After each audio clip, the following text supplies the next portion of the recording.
हाय दोस्तों, welcome to my channel. इस video में हम कंट्रोल स्टेटमेंट के बारे में बात करेंगे कि स्टेटमेंट को कैसे कंट्रोल किया जाता है। वैसे तो जितने भी प्रोग्राम होता है वो सिक्वेंसली एग्जीक्यूट होता है, जैसे टॉप टू बॉटम। लेकिन यदि उसके कुछ पर्टिकुलर स्टेटमेंट या पर्टिकुलर लाइन को हम बार बार एग्जीक्यूट कराना चाहते हैं या कंडीशन बेस करना चाहते हैं तो कंट्रोल स्टेटमेंट का यूज करते हैं। तो कंट्रोल स्टेटमेंट ये फ्लो ऑफ कंट्रोल यानी जो प्रोग्राम का फ्लो होता है उसको कैसे कंट्रोल किया जाता है। पीएचपी के अंदर ये 3 टाइप्स का होता है। पहला सीक्वेंसली, दूसरा होता है सिलेक्शन और तीसरा है रिपीटिंग। सीक्वेंसर का मतलब उसके जो प्रोग्राम होता है सीक्वेंसली एग्जीक्यूट होता है यानी टॉप टू बॉटम।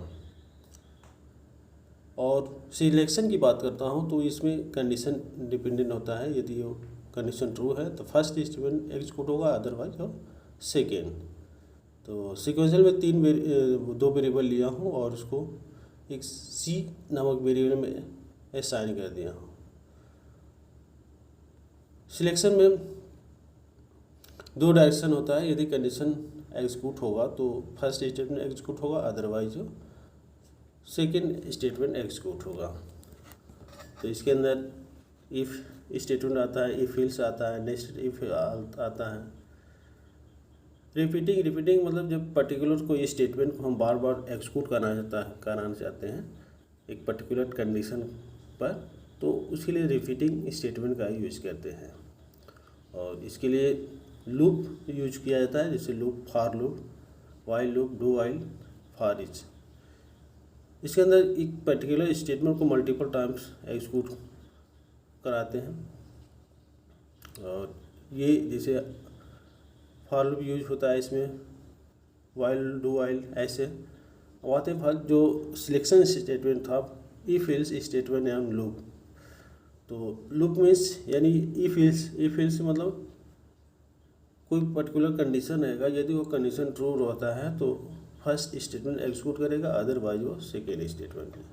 यानी the if statement is in PHP is use to perform the operation based on the some condition. यानी कोई कंडीशन दिया रहता है, उस कंडीशन पर हमें परफॉर्म करना है कि यदि वो कंडीशन ट्रू रहा तो फर्स्ट स्टेटमेंट एग्जीक्यूट होगा, अदरवाइज सेकेंड स्टेटमेंट एग्जीक्यूट होगा। और इसके में हमें इफ स्टेटमेंट पढ़ना है, इफ एल्स पढ़ना है, नेस्टेड इफ एल्स और नेस्टेड इफ एल्स।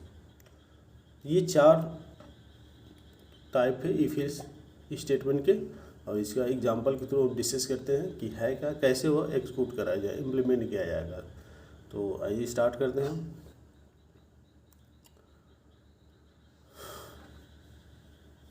PHP के थ्रू, और इसमें हमने टाइटल में डाल दिया कंट्रोल स्टेटमेंट। और उसमें देखते हैं कि जो एक कंडीशन देते हैं उस कंडीशन के अनुसार प्रोग्राम को एग्जीक्यूट कराते हैं, इम्प्लीमेंट कराते हैं। और ये चारों जितने भी चारों था इस स्टेटमेंट के चारों स्टेटमेंट को एक एक करके एग्जीक्यूट कराते हैं। तो स्टार्ट करते हैं। कंट्रोल स्टेटमेंट के अंदर हमें सबसे पहले हमें इफ स्टेटमेंट यानी इफ स्टेटमेंट मतलब एक पर्टिकुलर कंडीशन दिया रहेगा, यदि वो कंडीशन ट्रू रहेगा तभी स्टेटमेंट को एग्जीक्यूट करेगा, अदरवाइज स्टेटमेंट एग्जीक्यूट नहीं होगा। तो पहले हमने सिलेक्शन में इफ एल्स स्टार्ट कर रहा हूँ। इसमें PHP का कोड स्टार्ट करते हैं और एक वेरिएबल लेते हैं और वेरिएबल पर एक कंडीशन अप्लाई करते हैं। यदि यह वेरिएबल कंडीशन को फॉलो करता है तो वह एग्जीक्यूट होगा, अदरवाइज एग्जीक्यूट नहीं होगा। मैंने 2 वेरिएबल लिया, A और B, उसमें वैल्यू असाइन कर दिया 12 और 34 और यहाँ पर एक कंडीशन अप्लाई करते हैं। ये तो जो प्रोग्राम मैं बना रहा हूँ ये सीक्वेंशियल का है, यानी जो प्रोग्राम है सीक्वेंशियल का है। और इस सीक्वेंशियल में बताया था कि प्रोग्राम जो है सीक्वेंशियल एग्जीक्यूट होता है, यानी टॉप टू बॉटम जो प्रोग्राम एग्जीक्यूट होगा इसमें कोई कंडीशन नहीं है और वह सीक्वेंशियली एग्जीक्यूट होगा। तो A और B मैं वेरिएबल लिया हूँ और उसको ही उसी को वैल्यू असाइन करने के उसको प्रिंट कर रहा हूँ। अब इस प्रोग्राम कंप्लीट हुआ और इसको मैं एक्सक्यूट कराने के लिए मैं ब्राउज़र पाया। ब्राउज़र पर सबसे पहले डालते हैं लोकल होस्ट, फिर उसका फोल्डर का नाम जहाँ पर प्रोग्राम हमने सेव किया और उसके बाद फाइल्स का नाम। तो फाइल्स का नाम हमने control.php के नाम से बनाया हो और जो फोल्डर है हमारा php ट्यूटोरियल के नाम से है। तो जैसे ही इसको एक्सक्यूट कराते हैं तो हमारा आउटपुट आ जाएगा। तो एक सीक्वेंशियल का है प्रोग्राम, अब इसको एक्सक्यूट कराते हैं तो हमारा आउटपुट आ जाएगा। ये हमारा आउटपुट आ गया sequential addition of A and B. जो एडिशन जो रिजल्ट आएगा उसको हमें एक्सक्यूट कराया गया। इसके नीचे BR लगा देते हैं, टैग लगाते हैं, जिससे कि हमारा जो रिजल्ट साफ साफ दिखे और ऊपर हेडिंग रहेगा, नीचे हाँ देखो ये फर्स्ट जो सीक्वेंस है और नीचे आपका आउटपुट आ गया। और यहाँ पर इक्वल लगा देते हैं कि और साफ क्लियर आपको आउटपुट दिखे। हाँ देखो equal A addition of A and B, और जो वैल्यू आया वैल्यू को शो कर दिया। अब जो नेक्स्ट हमारा स्टेटमेंट है सिलेक्शन स्टेटमेंट। सिलेक्शन स्टेटमेंट में बताया था कि ये पर्टिकुलर टास्क को परफॉर्म करता है। तो इसमें सबसे पहले इफ़ स्टेटमेंट को लिया हूँ, इफ़ के अंदर के वैल्यू पास किया हूँ और उसको कंडीशन अप्लाई किया हूँ। यदि कंडीशन ट्रू है तो हमारा स्टेटमेंट एक्सिक्यूट होगा। इसके बाद इफ एल्स आता है। यदि कंडीशन ट्रू है तो भी एक्सिक्यूट होगा, फॉल्स है तो दूसरा स्टेटमेंट एक्सिक्यूट होगा। तो इफ एल्स स्टेटमेंट हमने लिया $a लेस देन $b। यदि a b से छोटा है तो फर्स्ट स्टेटमेंट एक्सिक्यूट होगा, अदरवाइज सेकेंड स्टेटमेंट एक्सिक्यूट होगा। यानी ए बी से छोटा है।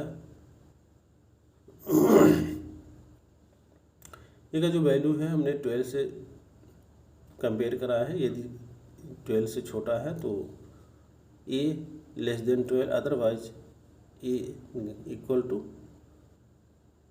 12। अब मैंने पास करा दिया है, ए का वैल्यू 12 दे दिया है और इसको एक्सिक्यूट कराते हैं तो पहला स्टेटमेंट एक्सिक्यूट होगा, ए इज इक्वल टू 12।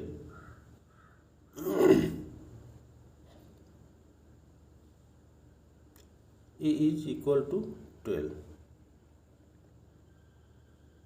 जो ए में वैल्यू मैं डाला हूँ 12 और उसी को मैं कंडीशन लगा, यदि ए से छोटा होगा तब ये एक्सिक्यूट हो जाएगा, अदरवाइज सेकेंड।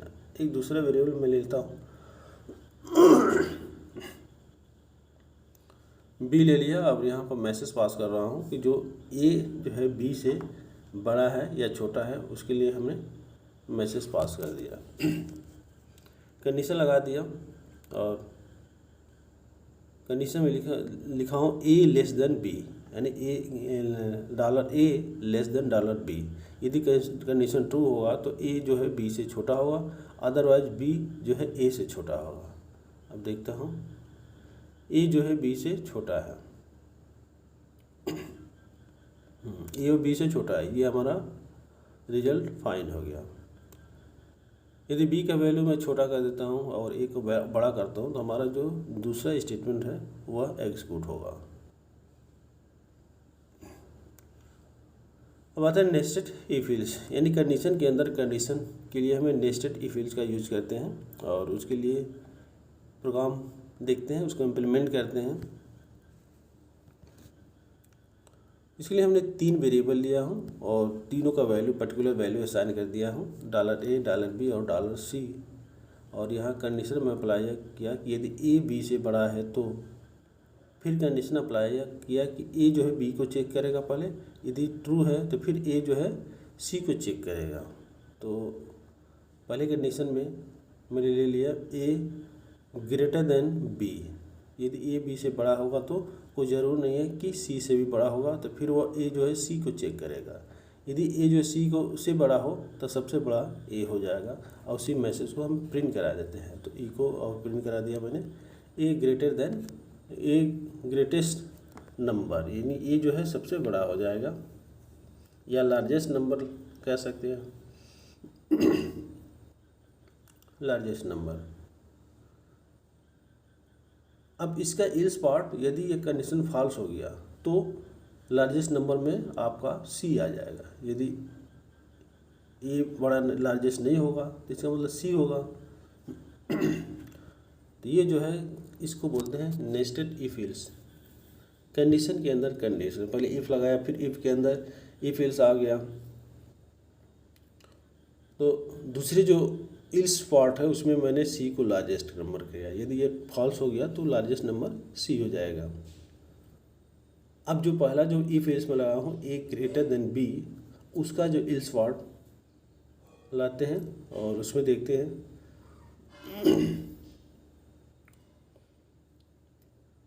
इल्स के अंदर भी अब कंडीशन चेक करते हैं कि यदि बी सी से बड़ा है तो सबसे बड़ा सी बी होगा, अदरवाइज सी होगा। तो यहाँ पर जो कंडीशन में लगा हूँ, अब ए बी को चेक कर लिया, ए सी को चेक कर लिया, तो अब बी और सी को चेक करते हैं। यदि बी सी से बड़ा है तो लार्जेस्ट नंबर बी होगा, अदरवाइज लार्जेस्ट नंबर सी होगा।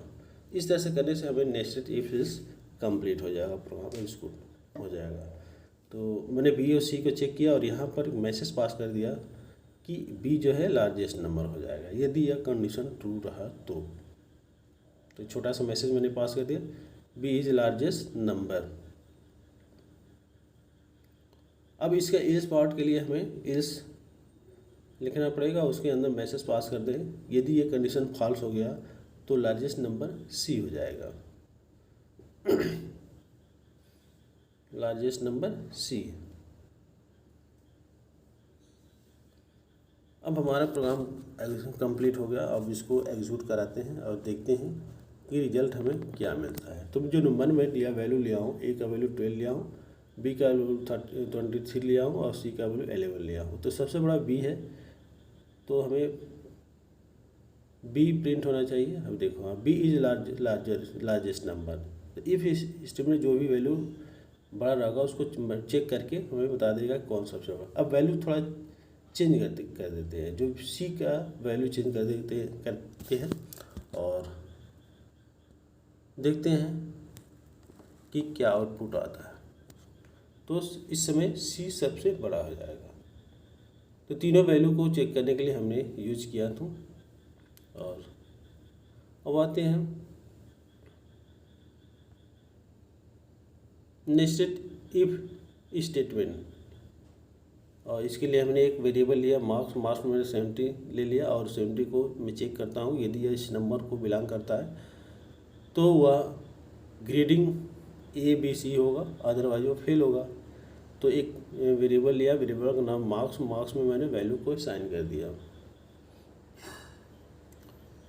यदि यह मार्क्स 33 से छोटा है तो यानी जो लड़का इस नंबर 33 से कम पाता है तो ग्रेड में फेल हो जाएगा, यानी वो एग्ज़ाम में फेल हो जाएगा। तो मैसेज में पास कर दिया हूँ फेल। दूसरा है इल्स इफ। जो दूसरा कंडीशन है, यदि वो जो मार्क्स दिया गया है, जो मार्क्स दिया, यदि इसके अंदर मैच करता है यानी 50 के से छोटा है, जो मार्क्स दिया है, जो मार्क्स पाता है यदि 50 के अंदर के नीचे है तो वह आपका ग्रेड डी हो जाएगा।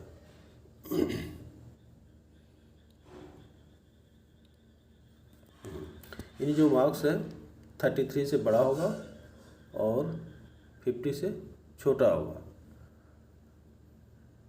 यदि 50 से छोटा होगा तो जो उसका जो ग्रेड मैंने डी डाल दिया कि वो डी ग्रेड में, उसी को मैसेज को पास कर दिया ई को और उसमें ग्रेड डी को पास करा दिया।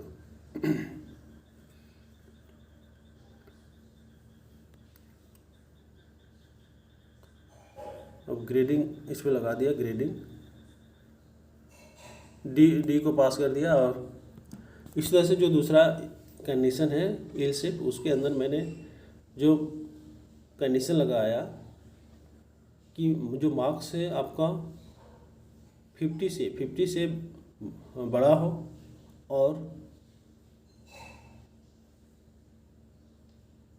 हाँ 51 से बड़ा हो और 65 से छोटा हो। जो नंबर मैं लिया हूँ, जो ड्यूरेशन लिया हूँ कि 51 से बड़ा हो और जो 60 से छोटा हो, तो उसका ग्रेडिंग मैंने कर दिया सी कर दिया। 65 में 65 से छोटा है तो उसका जो ग्रेडिंग यानी उसका जो मैसेज मैंने पास कर दिया ग्रेड सी। ग्रेड सी को मैं पास करा दिया। फिर नेक्स्ट जो कंडीशन मैं ले रहा हूँ एल्स इफ, और उसके अंदर जो कंडीशन मैं दे रहा हूँ, अब जो मार्क्स दिया गया है, मार्क्स जो है 65 से यानी 66 से बड़ा हो, 66 से बड़ा हो और 80 से छोटा हो, 80 से छोटा हो, उस कंडीशन में हमने मैसेज को पास कर दिया, बी को पास करा दिया। बी को पास करा दिया।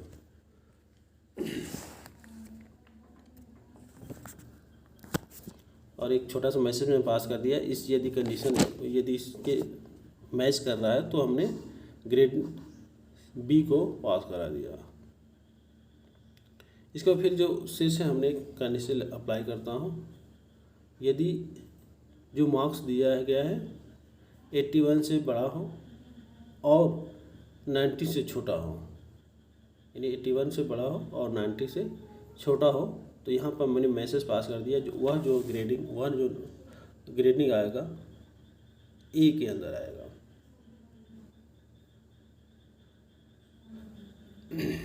90 से छोटा है तो यहाँ पर जो मैंने मैसेज पास करा दिया कि वह उसका ग्रेडिंग जो आएगा वो ग्रेड ए के अंदर आएगा, ग्रेड ए के अंदर आएगा।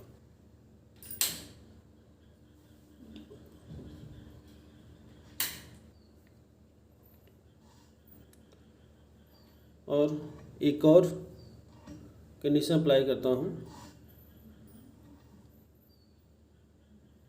यदि मार्क्स जो है हमारा 91 से छोटा हो और 91 से बड़ा हो और 100 से छोटा हो, तो वहाँ पर जो मैंने पास कर दिया A+, जो ग्रेड आपका A+ आएगा। और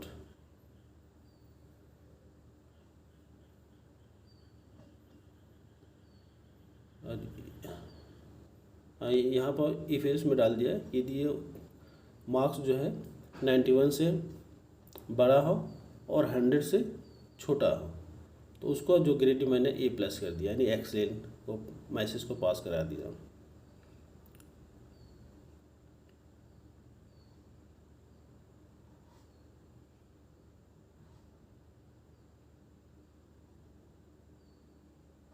जो लास्ट इल्स बचेगा उसके अंदर हमने इनवैलिड इनपुट डाल दिया, यानी जो इन कंडीशन को नहीं फॉलो करेगा, इन कंडीशन से मैच नहीं करेगा, तो वहाँ पर एक छोटा सा मैसेज पास कर दिया इनवैलिड इनपुट, यानी जो मार्क्स दिए गए हैं या जो भी दिए हैं वो इनवैलिड के अंदर आएगा। और इल्स और उसमें छोटा सा मैसेज हमने पास कर दिया इनवैलिड इनपुट। इस तरह से हमारा जो इफ एल्स कंडीशन है वो फुलफिल हो गया, कंप्लीट हो गया। और उसको इस प्रोग्राम को एग्जीक्यूट करके देखते हैं कि हमारा रिजल्ट जो है किस ग्रेड के अंदर आता है। तो हमने ग्रेडिंग सिस्टम लगाया और वो नंबर को मैच कर गया, जो मार्क्स दिया हूँ उसको मैच कराता है, यदि उस जिसके अंदर वो मैच करता है वही उसका मैसेज को पास कर देता है। अब थोड़ा सा इधर छोटा सा इधर आ गया, इधर यहाँ है, इधर तो होना चाहिए, ज़रूरी है, तभी प्रोग्राम का मज़ा आता है। शायद इधर मिल गया। अब इसको रन कराते हैं, फिर से इधर ग्रेड बी तो आ रहा है, लेकिन इसके अंदर कुछ इधर शो कर रहा है, उस इधर को हमें चेक करना है कि 50 लाइन में हमें क्या दिखा रहा है। एल्स इफ और मैं कोडिंग तो सही है, माइनर मिस्टेक होगा इसलिए हमारा आउटपुट नहीं आ रहा है। कहीं सेमीकोलन या जो भी कुछ ना कुछ मिस्टेक हुआ होगा, इसलिए हमारा प्रोग्राम एग्जीक्यूट नहीं हो रहा है।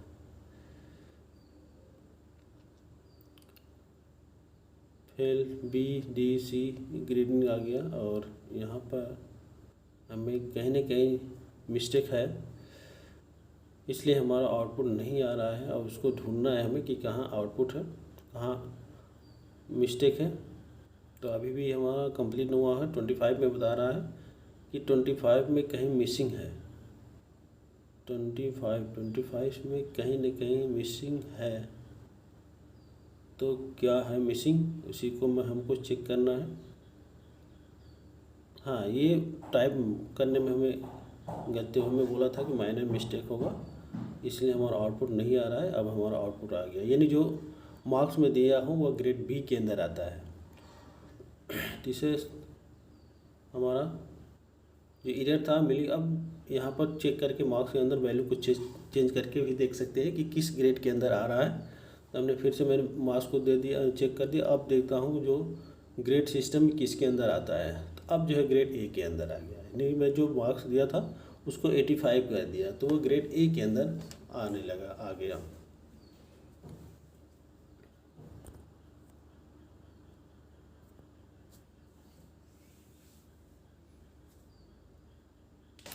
इस तरह से इफ एल्स जितने कंडीशन था कंप्लीट हो गया। अब हमें लूप के बारे में देखते हैं, लूप क्या होता है। लूप के लिए मैं बताया था कि कोई पर्टिकुलर स्टेटमेंट को जब मल्टीपल टाइम्स एक्जीक्यूट कराना चाहते हैं तो वहाँ पर लूप का यूज करते हैं। तो वही लिखा है, loop can be defined repeating a same process multiple times, यानी किसी स्टेटमेंट को बार बार एक्जीक्यूट कराना हो तो लूप के लिए यूज होता है। उसके अंदर हमें फॉर लूप पढ़ना है, for each loop, while loop और डू वाइल लूप। इसके अंदर 4 होता है। पीएचपी के अंदर 4 लूप यूज होता है, फॉर लूप, फॉर इच और वाइल, डू वाइल लूप। तो इसको प्रोग्राम को देखते हैं और उसको एग्जीक्यूट कराते हैं। सबसे पहले मैं फॉर लूप को लेता हूँ।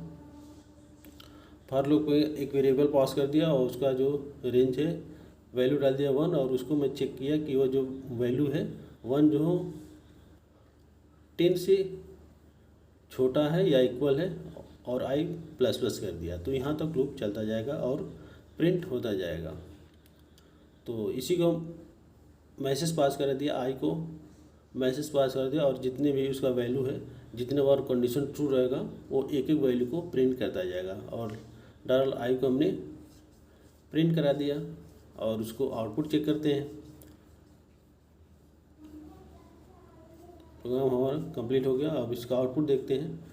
अब ये प्रोग्राम जो आउटपुट है हमारा 1 to 10 प्रिंट हो गया। अब देखते हैं उसमें बहुत सारे स्पेस लेकर देखते हैं थोड़ा सा, ताकि जो क्लियरली दिखे। तो यहाँ पर जैसे सी में हम लोग यूज़ करते हैं \n, जिससे उसकी लाइन जो ब्रेक हो जाता है।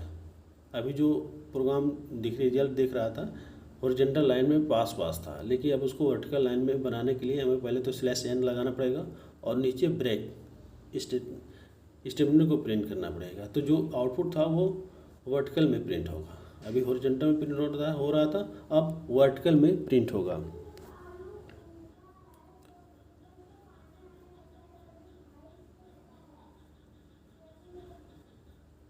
अब यदि जिसमें इस टेबल को प्रिंट करना हो तो $i है वहाँ पर उस नंबर से मल्टीप्लाई कर देते हैं तो हमारा टेबल प्रिंट हो जाता है।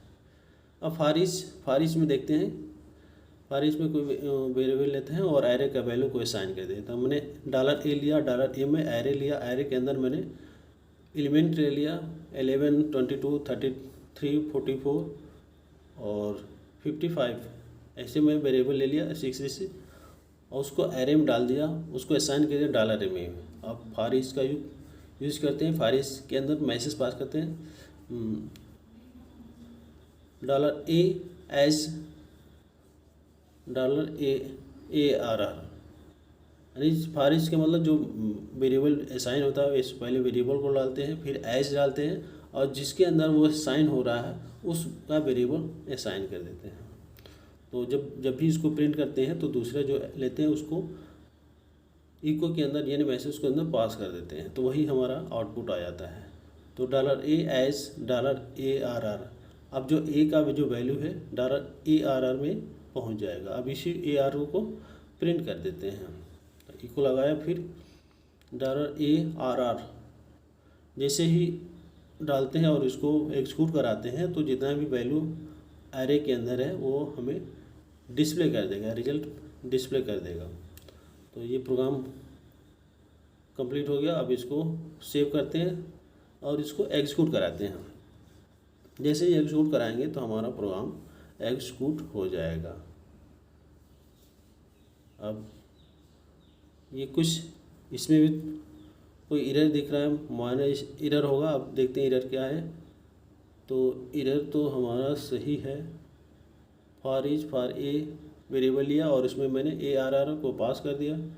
अब देखो हमारा रिजल्ट आ गया। ये भी एक पास यानी हॉरिजॉन्टल में आउटपुट आया। यदि इसको भी हम वर्टिकल में पास करना हो तो पहले हम /n लगाते हैं। /n के बाद हमें एक ब्रेक का यूज़ करते हैं। इको उसके अंदर मैंने ब्रेक स्टेटमेंट को डाल दिया, तो इससे जो रिजल्ट हमारा होगा वो वर्टिकली शो करेगा। अभी तो हॉरिजॉन्टल शो कर रहा था, अब जो है आपका जो रिजल्ट है वो हॉरिजॉन्टली शो करेगा। ये वर्टिकली शो कर रहे रिजल्ट शो कर देगा। तो कैसे स्पेस लेना है, किस फॉर्म लेना है हमें, तो उस तरह से हम यूज़ करते हैं। अब देखते हैं वाइल लूप में भी वही काम कर सकते हैं जो मैं फॉर लूप में किया था।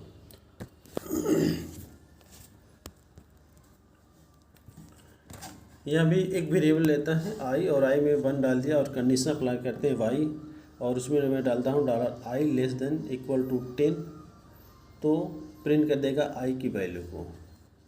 अब 10, और इसके अंदर एक मैसेज को पास कर देते हैं, रिजल्ट को पास करते हैं इको, और इको के अंदर हम $A को डाल देते हैं।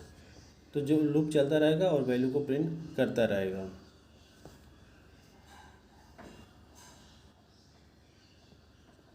और नीचे i++ यानी एक वैल्यू को इंक्रीमेंट भी करता रहेगा।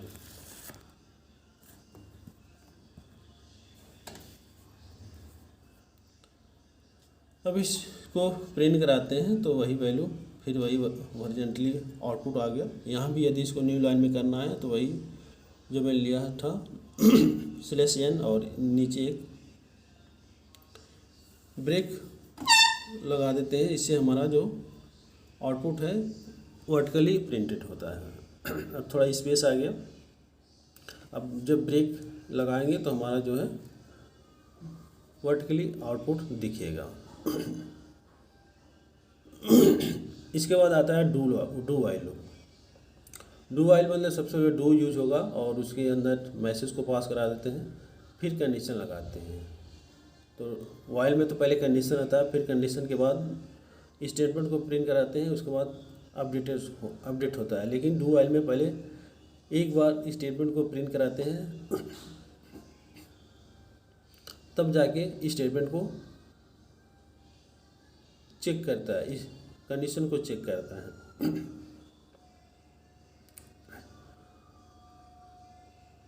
पहले मैसेज को प्रिंट करा दिया, स्टेटमेंट को प्रिंट करा दिया, और तब बाद में जाके हमें कंडीशन इसमें अप्लाई किया। तो डू में ऐसा होता है। मैं जैसे पास कर दिया वही वेरिएबल आ गया, जो आ रहा है 1 to 10 प्रिंट हो गया।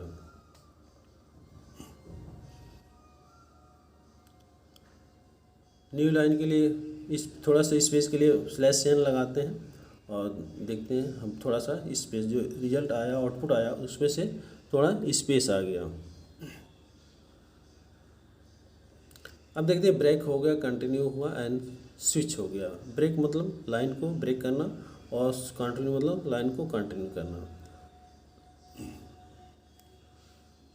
तो जो फ्लो ऑफ कंट्रोल है उसको ब्रेक करना, यह ब्रेक स्टेटमेंट आपको वाइल में, फॉर में, डू वाइल में, स्विच में यूज होता है ब्रेक स्टेटमेंट। ये छोटा सा प्रोग्राम है, उसको मैं एक्सिक्यूट करके दिखाता हूँ, इम्प्लीमेंट करके दिखाता हूँ कि उसका कैसे इम्प्लीमेंट होगा PHP के अंदर। तो आइए स्टार्ट करते हैं। Break statement. पहले फॉर में चेक करता हूँ कि फॉर लूप में कैसे ब्रेक होगा। तो फॉर लूप के अंदर मैंने कंडीशन लिया, एक वेरिएबल लिया और वेरिएबल में वैल्यू 1 असाइन कर दिया। इस आई को मैं चेक किया कि आई को जो वैल्यू है लेस देन इक्वल टू 10, यानी जो लूप लगाया हूँ 1 से 10 तक लगा दिया और इसी में ब्रेक लगाता हूँ। यदि वो कंडीशन पर्टिकुलर कंडीशन लगाता हूँ, जब तक जैसे वो कंडीशन उसको फॉलो करेगा वहीं पर उस लाइन को ब्रेक कर देगा, इस जो प्रोग्राम है कि फ्लो को ब्रेक कर देगा। तो मैंने लूप लगाया हूँ 1 से 10 तक और उसी मैसेज को पास कर दिया, लेकिन जैसे वो कंडीशन को मैच करेगा वहीं पर इस फ्लो को ब्रेक कर देगा, यानी 1 to 10 तक वैल्यू को प्रिंट नहीं करेगा। यहाँ पर एक कंडीशन लगा था,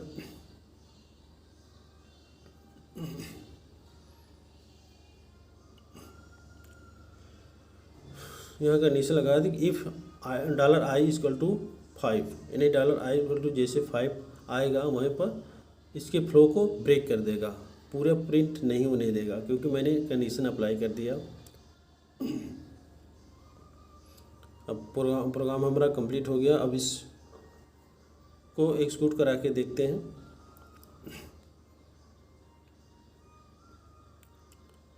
तो जितने फ्लो है उसको अब देखते हैं, 1 से 4 तक ही प्रिंट होगा, क्योंकि मैंने कंडीशन लगाया i=5। तो जहाँ 5 आएगा वहीं पर फ्लो को ब्रेक कर देगा। अब न्यू लाइन के लिए मैं बताया था, स्पेस के लिए बताया था कि सिलेक्शन लगाने से थोड़ा सा आउटपुट में स्पेस आ जाता है और न्यू लाइन के लिए ब्रेक यूज होता है। अब देखते हैं जो आउटपुट आता है वह वर्टिकल आ गया। तो इस तरह से ब्रेक का स्टेटमेंट भी कंप्लीट हो गया। अब कंटिन्यू करने से मतलब जो लूप है, लूप को चलेगा वहाँ तक चलेगा, लेकिन जो कंडीशन मैच करेगा उसको स्किप करेगा। जैसे मैंने i=5 लिया हूँ तो 5 को स्किप कर देगा, बाकी वो प्रिंट करेगा। कंटिन्यू का मतलब कंटिन्यू करता रहेगा, ब्रेक नहीं करेगा। लेकिन जब ब्रेक लगाते हैं तो वहीं पे ब्रेक कर देता है, आगे बढ़ने नहीं देता है। तो देखो जो टेबल में प्रिंट किया 1 से 10 तक, उसमें 5 नहीं है, 5 को स्किप कर दिया, बाकी को वो प्रिंट कर दिया। तो कंटिन्यू लगाने से जो प्रोग्राम का फ्लो ऑफ कंट्रोल होता है वो कंटिन्यू चलेगा, बस जो कंडीशन को मैच करेगा उसी को स्किप कर देगा, बाकी को वो करता रहेगा। लास्ट है स्विच स्टेटमेंट। स्विच स्टेटमेंट में हम मल्टीपल केसेस होता है, जो केसेस मैच करेगा उस केसेस को प्रिंट करेगा। इसके लिए हमने एक वेरिएबल लिया ch और उसके अंदर मैंने अल्फ़ाबेट यानी कोई भी वैल्यू को पास कर दिया और वो केसेस बहुत सारे मल्टीपल केसेस में बताया था, पास कर केसेस लगा दिया। यानी जो प्रोग्राम मैं लिखने जा रहा हूँ इसका मतलब ये है कि हमें चेक करना है अल्फ़ाबेट के अंदर कि कौन जो नंबर्स है वावल्स है, कौन कॉन्सोनेंट है। तो बहुत सारे केसेस बनाएंगे और यदि उसको कंप्लीट कर दो, मैसेज को चेक करेगा तो वह बताएगा कि यह जो मैं इंटर किया हूँ कैरेक्टर लेटर तो वावल है या कॉन्सोनेंट है। तो इसके लिए हमने एक वेरिएबल पास किया हूँ $, उसके अंदर p को पास कर दिया और स्विच के अंदर मैं बताया था बहुत सारे केसेस होता है, मल्टीपल चॉइस के लिए स्विच स्टेटमेंट का यूज किया जाता है। और पहले केस में मैंने स्मॉल a डाल दिया और मैसेज को डाल दिया वावल्स, क्योंकि ए जो है वावल्स होता है, और नीचे ब्रेक लगा दिया कि जैसे ये मैच करेगा आउटपुट देगा और वहीं पर लाइन को ब्रेक कर देगा, आगे बढ़ने नहीं देगा। तो इस तरह से हम जितने भी वावल्स हैं उसको प्रिंट कराना चाहते हैं और केस बना दिया और बाकी को कॉन्सोनेंट कर दिया। यदि इसके अंदर मैच करता है तो वावल्स होगा, अदरवाइज हमारा कॉन्सोनेंट होगा, क्योंकि 26 लीटर के अंदर 5 जो है आपका वावल्स होते हैं, बाकी जो है कॉन्सोनेंट होते हैं।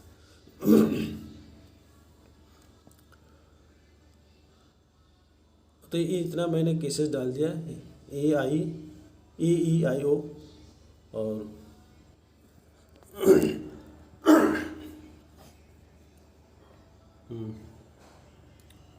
और मैसेज पास कराता गया। ये तो स्मॉल है, इस तरह से आप कैपिटल भी लिख सकते हैं कि जो कीबोर्ड से आप प्रेस करोगे कैपिटल और स्मॉल दोनों को लेगा। यदि मैं स्मॉल लेता हूँ और यदि कैपिटल ए प्रेस करता हूँ तो कॉन्सोनेंट ही बताएगा, क्योंकि जो केसेस मैं लिया हूँ उसमें small A, small E, small I, small O, small U डाला हूँ, तो इसी को वावल समझेगा, बाकी को कॉन्सोनेंट समझ लेगा। तो इसके लिए जैसे मैंने ए आई ओ स्मॉल लिखा हूँ, उसी तरह से हमें क्या करना है, उसको कैपिटल वाले भी लेना है।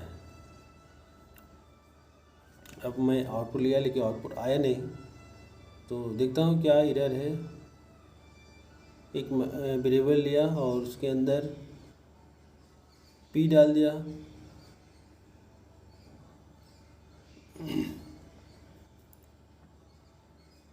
हाँ कॉन्सोनेंट बता रहा है, क्योंकि पी जो है आपका कॉन्सोनेंट है। जैसे आउटपुट में लिया तो पी आपका क्या है, कॉन्सोनेंट है। आउटपुट हमारा आ गया। अब यहाँ पर वैल्यू को चेंज करके देखते हैं, दूसरा वैल्यू डालते हैं, ओ डालते हैं। अब जब इसको एग्जीक्यूट करते हैं तो हमारा देखते हैं कि क्या आता है, तो वावल्स, वो जो है वावल्स आएगा। तो मैं बताया था कि जो भी केसेस के अंदर मैच करेगा उसको प्रिंट करेगा, अदरवाइज वह दूसरा स्टेटमेंट को प्रिंट करता है।